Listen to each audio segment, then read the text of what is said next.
अस्सलाम वालेकुम व्यूवर्स। आज हम लोग डिस्कस अस्सलाम वालेकुम व्यूवर्स।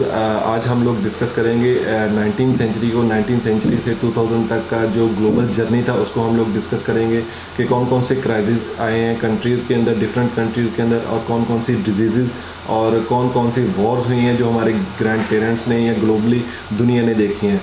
तो आज की वीडियो बनाने का पर्पज़ यही है कि पूरी सीरीज़ या पूरी सेंचुरी जो गुजरी है लास्ट, उसको हम लोग डिस्कस करें। एंड तो स्टार्ट करते हैं आज की video. My name is Rahman Dogar and you are watching my YouTube channel struggle to success.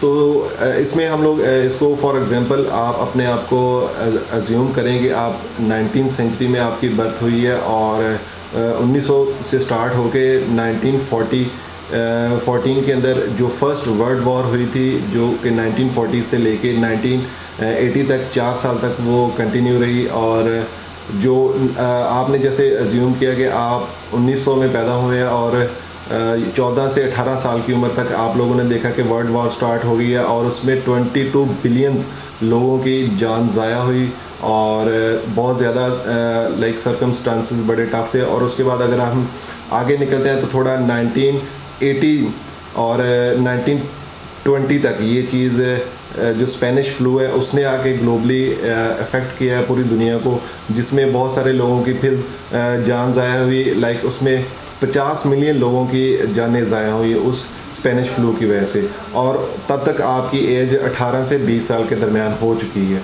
और उसके बाद 1929 के अंदर ग्लोबल इकोनॉमिक क्राइसिस आता है। न्यूयॉर्क की जो स्टॉक मार्केट है वो कोलैप्स करती है, जिसके अंदर पूरी दुनिया में बहुत ज़्यादा क्राइसिस आ जाते हैं, बहुत सारे लोग जॉबलेस हो जाते हैं। तो इकोनॉमिक क्राइसिस की वजह से इन लोगों ने फिर सर्वाइव किया। और उसके बाद अगर हम लोग बात करें कि जो सेकेंड वर्ल्ड वॉर है वो 1939 से स्टार्ट हुई है और 1945 तक वो वॉर कंटिन्यू रही है। और उस वॉर के अंदर 60 मिलियन लोगों की जान चली जाती है। और उसके बाद अगर हम लोग बात करें कि इंडिपेंडेंस की, जो ब्रिटिश से हम लोगों ने इंडिपेंडेंस ली थी, पाकिस्तान बना था, मशरक़ी पाकिस्तान बना था और जिससे इंडिया बना था। तो 1971 में मशरक़ी पाकिस्तान हमसे अलहदा हो जाता है। और अगर हम लोग बात करें 1952 की, तो उसमें कोरियन वॉर भी स्टार्ट होती है। फिर वियतनाम की जो वॉर है वो 1964 से लेके 1975 तक वो कंटिन्यू हो जाती है।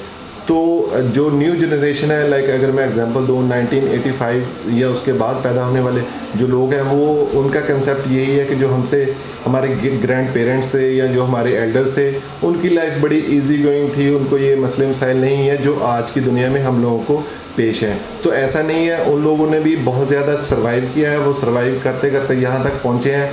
तो लाइफ बड़ी क्रिटिकल है, बड़ी टफ़ लाइफ है। और हालात जैसे भी हों, आपने उन हालात को फेस करना है। और ये नहीं है कि जी अब कोरोना आ गया है तो ये है वो है और बिज़नेस नहीं चल रहा या जॉब अपॉर्चुनिटीज़ नहीं है। तो हालात जैसे भी हों, आपने एक फ़ाइटर के तौर पे अपने आप को अज्यूम करना है और आपने जो भी आपको टास्क मिल रहा है या जो अपॉर्चुनिटी मिल रही है, आपने उसको अवेल करना है। तो अगर हम लोग कंपैरिजन करें इस सेंचुरी का 2000 के बाद का और इससे जो 19th सेंचुरी है उससे कंपैरिजन करें, तो हमारे जो ग्रैंड पेरेंट्स थे, लाइक उनके पास ये वाली फैसिलिटीज़ तो थी नहीं जो हमारे पास हैं। जैसे कि पेंडेमिक में बहुत ज़्यादा लोग ये डिस्कस कर रहे हैं कि जी क्राइसिस हुआ है तो जॉब्स कम हो गई हैं या मार्केट्स डाउन है या वो फ्रीली अपनी जो इकोनॉमिक एक्टिविटीज़ हैं वो उस तरीके से परफॉर्म नहीं कर पा रहे। तो अगर मैं स्पेसिफिकली पाकिस्तान की बात करूं तो बहुत ज़्यादा बूम आ रहा है इंडस्ट्री के अंदर। और अभी इसके लिए मैं एक सेपरेट आपको वीडियो बना के दूंगा कि पाकिस्तान ने या पाकिस्तानियों ने कौन कौन सी चीज़ें किस किस मद में कितनी कितनी परचेज़ की हैं। इसके लिए मैं नेक्स्ट वीडियो में आपसे ये सारे स्टैटिक्स जो डाटा है वो सारा आपके साथ शेयर करूँगा। और अगर अपनी लाइफ का कंपैरिजन उनकी लाइफ के साथ हम लोग करें तो उन लोगों की लाइफ में इतनी ज़्यादा फैसिलिटेशन नहीं थी। लाइक मैं एग्जांपल दे देता हूँ। फॉर एग्जांपल उस दौर में कार्स नहीं थी, वाईफाई नहीं था, एसी नहीं थे और उसके अलावा जितने भी कंफर्ट के चीज़ें हैं, मोबाइल है, ये सारी चीज़ें, या इलेक्ट्रिसिटी इवन। तो उनकी लाइफ बड़ी सादा थी, खुराक अच्छी थी और एटमॉस्फेयर अच्छा था। अब आ गया है ग्लोबल जो इकोनॉमिक वॉर जो स्टार्ट हो चुकी है, उसमें आके बहुत ज़्यादा कंपटीशन है।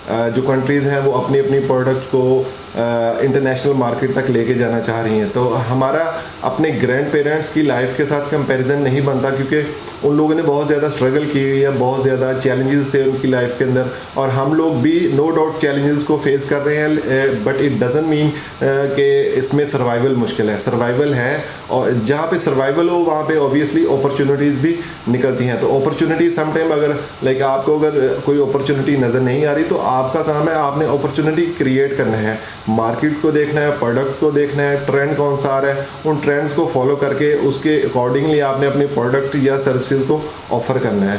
तो नेक्स्ट वीडियो में इंशाल्लाह हम आपको ये सारा डिस्क्राइब करेंगे कि कौन कौन से ब्रांड्स पाकिस्तान में लॉन्च हो चुके हुए हैं, और ग्लोबली हमारे ब्रांड्स कौन से हैं जो इंटरनेशनल मार्केट को टच करने जा रहे हैं, और क्या वाकई इतनी महंगाई है जितनी हम लोग कह रहे हैं कि महंगाई बहुत ज़्यादा हो गई है, इन्फ्लेशन बहुत ज़्यादा है, हमारी करेंसी डीवैल्यू हो रही है, और उसके अकॉर्डिंगली हम लोग चीज़ों को असाइन कर रहे हैं, हमारी इनकम उतनी है जितने हमारे एक्सपेंस है।